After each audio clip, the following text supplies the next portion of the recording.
Hello friends, एक बार फिर से स्वागत है आपका स्टोरी ऑफ सुपर हीरोज़ में। मैं हूं जय और आज हम बात करने वाले हैं दो सुपर हीरोज़ नहीं बल्कि दो जीनियस बिलियनियर प्लेबॉय और फिलैंथ्रोपिस्ट के बारे में। मैं जानता हूं कि ये डायलॉग आयरन मैन का है, बट इन सब मामलों में बैटमैन भी कहीं पीछे नहीं है।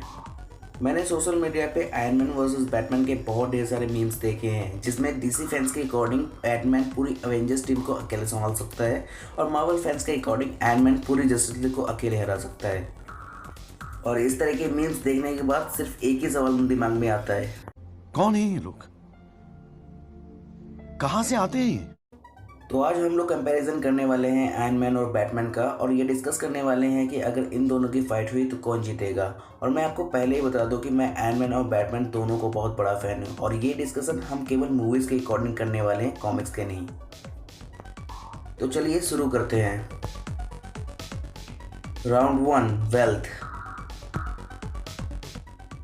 जब भी हम किसी फिक्शनल सुपर हीरोज़ की बात करते हैं तो हमें कभी भी उनकी एक्चुअल वेल्थ का पता नहीं चलता है।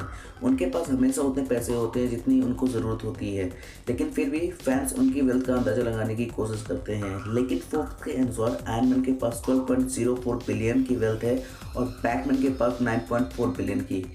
तो फोर्ब्स के अनुसार आयरन मैन बैटमैन से ज़्यादा रिच है। Round 2, skills.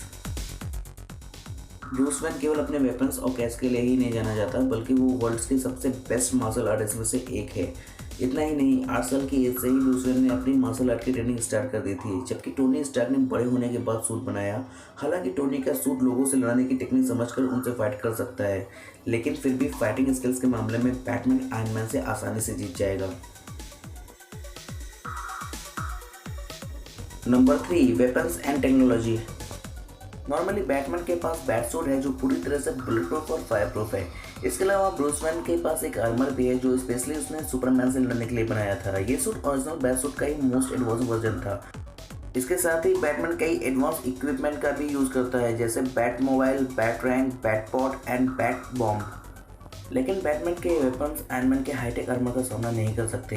आयरन मैन अगर मार्क 3 का भी यूज़ करता है तो भी वो बैटमैन से जीत सकता है, और अगर उसने इम्प्रूव नैनोटेक आर्मर मार्क 85 का यूज़ किया जो कुछ ही सेकंड में डिफरेंट टाइप के वेपन्स का यूज़ कर सकता है, तो बैटमैन के पास उसका सामना करने का कोई चांस नहीं होगा। तो इस मामले में आयरन मैन बैटमैन से आगे है।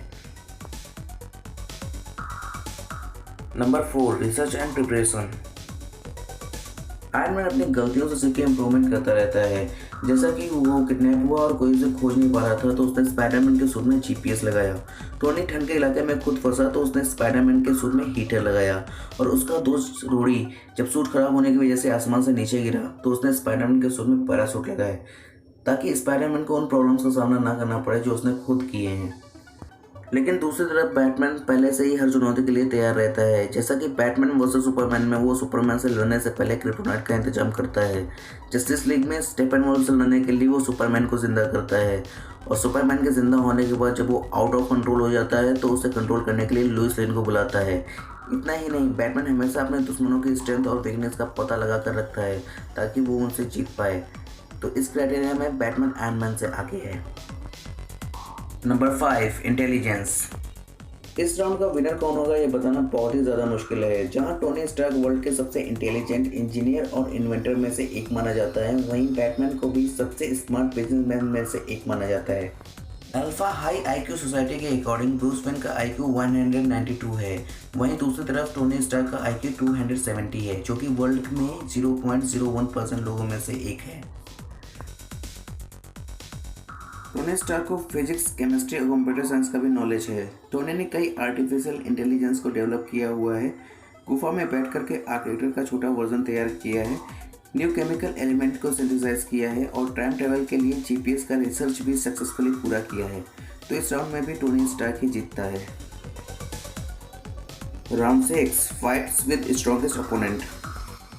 बैटमैन ने मूवीज में जिस स्ट्रॉन्गेस्ट अपोनेंट का सामना किया है उसका नाम है सुपरमैन। बैटमैन ने सिर्फ सुपरमैन का सामना नहीं किया बल्कि उसको हराया भी है, और अगर सही वक्त पर सुपरमैन मार्था का नाम नहीं लेता तो शायद बैटमैन उसे मार भी देता। वहीं आयरन मैन ने जिस स्ट्रॉन्गेस्ट अपोनेंट का सामना किया है उसका नाम है थेनोस।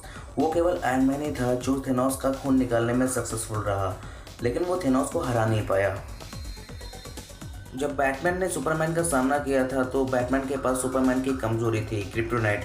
अगर बैटमैन के पास क्रिप्टोनाइट नहीं होता तो बैटमैन कभी भी सुपरमैन को हरा नहीं सकता था। दूसरी तरफ जब आयरन मैन ने थेनोस का सामना किया तो थेनोस के पास 4 इन्फिनिटी स्टोन थे, जो कि मार्वल की सबसे स्ट्रॉन्गेस्ट चीज़ें हैं।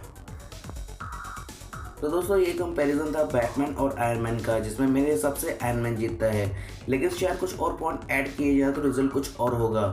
अगर आपको ये वीडियो पसंद आई हो तो इसे लाइक करें, और आपके हिसाब से इन दोनों की फाइट में कौन जीतेगा, आयरन मैन या बैटमैन, हमें कमेंट सेक्शन में ज़रूर बताएं। और इस तरह के कंटेंट के लिए हमारे चैनल को सब्सक्राइब करना ना भूलें। Thank you.